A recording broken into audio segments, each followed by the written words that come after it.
Assalamualaikum warahmatullahi wabarakatuh. Kenapa kita harus menolak revisi Undang-Undang TNI yang dilaksanakan DPR di hotel mewah? Apakah dui fungsi ABRI yang sudah dihapus pada waktu reformasi kemarin mau diulangnya kembali pada rapat tersebut? Rapat revisi itu apa? Merubah undang-undang, bahwasanya dui fungsi ABRI sudah dihapus kemarin pada waktu reformasi. Apakah akan dilanjutkan sekarang? Akan dirubah seperti sewaktu Orde Baru kembali? Bukan itu yang akan kita bahas. Karena substansi yang dibahas di situ tidak kita ketahui. Tapi kenapa kita menolaknya? Kenapa? Karena ini aneh. Apakah kita leteung sebagai rakyat? Tidak, kawan-kawan. Kita analogikan begini, kita di bulan puasa ini ingin membuat kolak. Membuat kolak. Bahan-bahannya ada. Bahan-bahannya ada apa itu? Santan, mungkin pisang, mungkin gula aren. Dan ada kompor untuk memasaknya. Itulah sekarang bahan-bahannya itu. DPR dan TNI sedang rapat mereka di hotel.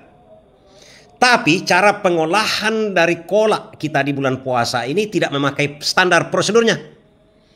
Pisangnya mungkin pisang mentah, apakah akan enak nanti? Apakah akan sesuai? Atau pisang busuk malahan yang dijadikan. Kelapanya kelapa busuk misalnya. Bukan gula aren, tapi saklamat. Bahan kimia berbahaya. Manis juga, tapi berbahaya. Kenapa saya analogikan dengan rapat di DPR tersebut? Kalau cara-cara pembahasan seperti ini, kita harus tolak ini. Kenapa? Di saat Prabowo mengatakan efisiensi, itu pertama dulu, efisiensi. Diadakanlah rapat oleh DPR membahas undang-undang, revisi undang-undang tersebut, TNI itu di hotel. Sementara ada gedung yang bagus. Ada gedung mewah dibuatkan oleh pemerintah. Agar apa? Agar hemat. Berkantorlah di situ, bahaslah di situ, rapat-rapatlah di situ, tanpa mengeluarkan biaya tambahan. Kalau snack-snack bolehlah, makanlah sepuasnya, sampai gendut pun anggota DPR itu semua. Tapi laksanakan di kantor DPR. Itu gunanya kantor DPR itu gunanya gedung DPR MPR itu dibuat. Kalau enggak, buang aja itu gedung DPR itu, jadikan hotel itu semua. Kan itu pertama.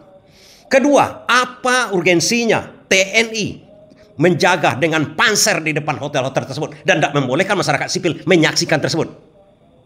Kita tahu rapat-rapat di DPR itu harusnya terbuka kepada umum. Terbuka kepada umum. Rakyat ingin melihat wakil-wakil dia melaksanakan perintah dia anda, aspirasi dia anda.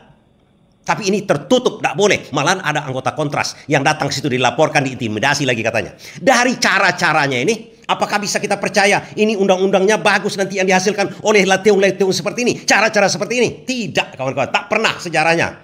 Bahwa undang-undang disembunyikan pelaksanaan, pembuatannya, revisinya itu tak akan pernah bisa bagus hasilnya. Apalagi dengan cara seperti sekarang. Melawan konstitusi namanya, melawan perintah presiden. Efisiensi, tidak dilaksanakan efisiensi. Di hotel mewah.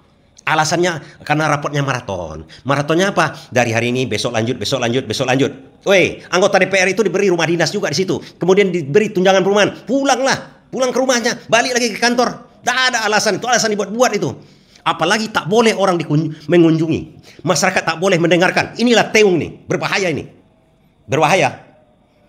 Dan dapat kita tenggarai. Saya mengatakan mau difungsi dikembalikan segala macamnya, kalau rakyat setuju tidak masalah. Mau dijadikan seperti Orde Baru kembali, tidak masalah. Tapi rapatnya itu terbuka, transparan. Itu sekarang yang tak ada di pemerintahan kita kan. Apalagi di PR ini. Wakil rakyat, diangkat oleh rakyat. Inilah teung anggota DPR kayak gini nih. Udah rusak ini negara dibikin oleh DPR-DPR seperti ini. DPR lateung seperti ini. Tidak bisa.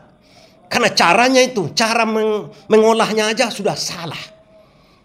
Di saat efisiensi dia bermewah-mewah di hotel mewah. Alasannya lateung. Kemudian apa urgensinya? Itu pasukan-pasukan di depan hotel itu berjaga-jaga dan tidak membolehkan masyarakat sipil masuk ke dalam. Apa itu? Itu sudah menyalahi juga. Sebuah rapat DPR itu terbuka, harus terbuka dari umum. Karena mereka wakil rakyat, wakil kita. Wakil itu apa? Di bawah kita itu. Apa aja yang dibahasnya harus transparan. Aspirasi masyarakat. Makanya kita tolak ini undang-undang. Walaupun itu bagus, nanti diulang rapatnya balik-balik kembali. Diulang di DPR, terbuka untuk umum. Kembalikan uang itu ke negara kembali. Uang dari hotel-hotel itu dipotong dari gaji-gaji anggota DPR yang leteung itu, yang mau melaksanakan di situ. Seharusnya kalau kita anggota DPR, kalau saya disuruh rapat di situ, saya tak akan datang ke situ. Dan saya akan laksanakan demo sendiri misalnya kan. Saya tak mau rapat karena saya mewakili rakyat saya yang sengsara sekarang. Berarti antipati, empatinya anggota DPR itu tak ada di situ. Itu maksud saya. Makanya kita tolak bukan karena substansinya dulu. Kita tak tahu substansinya. Mungkin saja bagus, tapi kalau dilaksanakan sembunyi-sembunyi, apakah ada maling yang terang-terangan? Tak ada. Patut kita curigai ini, berbahaya ini kalau kayak gini di mengurus negara, sembunyi-sembunyi. Kemudian tiba-tiba meledak aja. Kan rusak ini. Makanya kesimpulan akhirnya, tolak revisi Undang-Undang TNI. Singkat saja. Terima kasih.